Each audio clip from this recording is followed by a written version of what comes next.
Hello everybody. What I'm going to show you today is the most powerful exercise I know, really an atomic bomb of an exercise to strengthen and really make your whole neuron connections with fingers 4 and 5 a lot more fluent, and you're going to be able to have a lot more control over them and feel that they are a lot more powerful.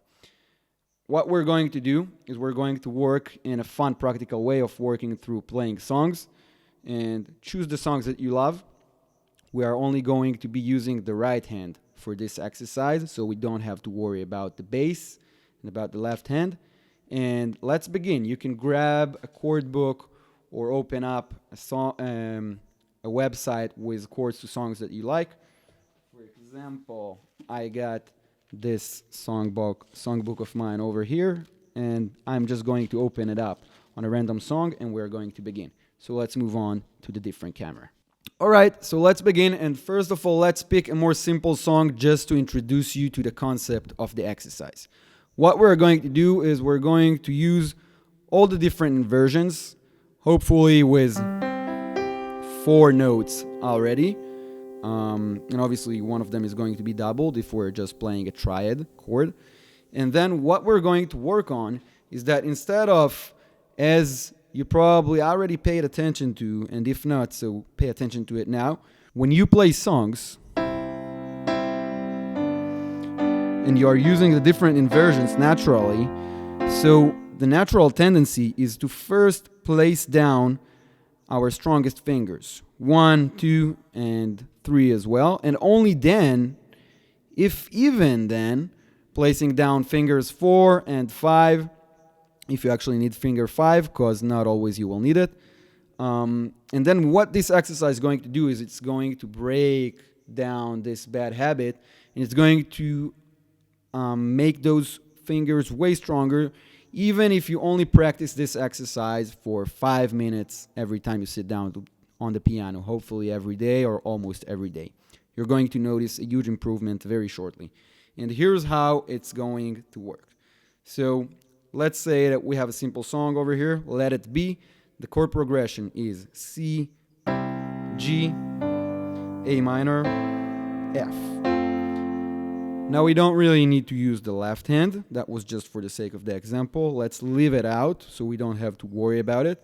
And what we're going to do, the exercise, is simply to play an arpeggio going down from the 5th finger. So it's actually going to sound quite nice by itself, especially if you mix it with other arpeggios, but not on this exercise. On this exercise, just stay with this one.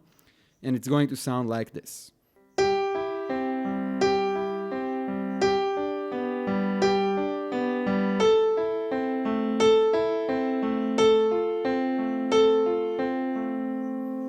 So you get the idea. This is just an arpeggio going down. Here we are on the C. Here we are on the G.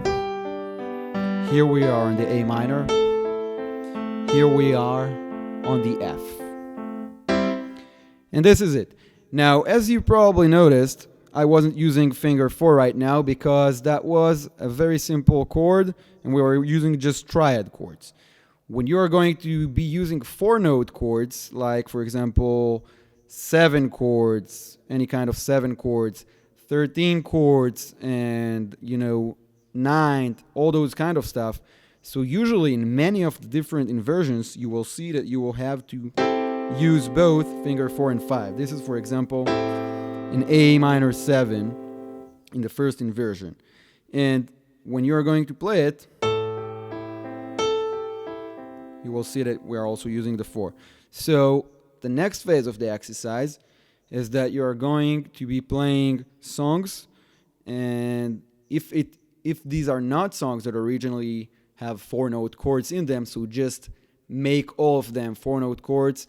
Don't worry too much if it's going to be inside the scale or outside, and maybe it's not going to sound right musically, but just remember that our goal here is to work on the strength and the neural connections of fingers 4 and 5.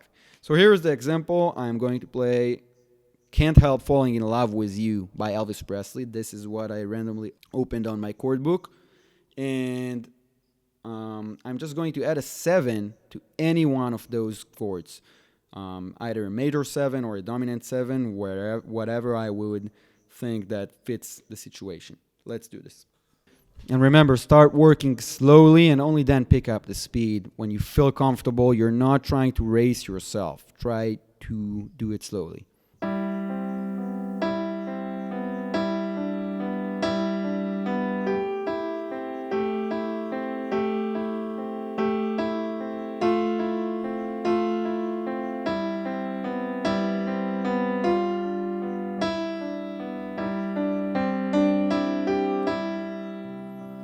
But I can't help falling in love with you. That's it. This is the exercise. I promise that if you are going to practice it even a little bit every day, not even a month from now, you're going to feel such tremendous improvement with fingers 4 and 5. Have a great time, and I will see you in the next lesson.